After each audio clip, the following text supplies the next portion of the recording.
I am reviewing these walking shoes. They have this mesh knit upper, rubber sole, and it's very soft. You can see the individual pleats in it right here. Should provide good traction. Look at the detail on it.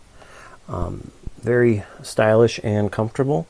And in here, it has a slip-on design, has this extra tongue right, to pull on, and one right here, and it's very flexible, so you can easily slip it on.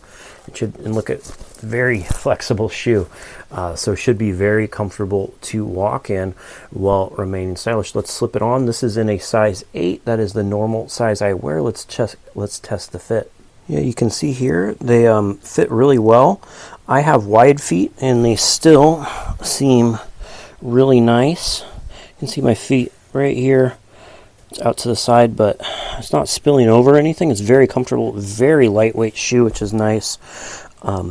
Nice shoe to walk around. They're very easy to slip on with these dual poles back here.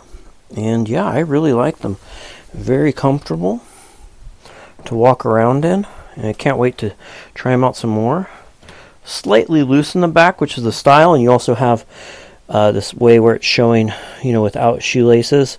They're not exposed. You can just tuck them in there very easily, as you can see. And I hope this video helps you with your buying decision.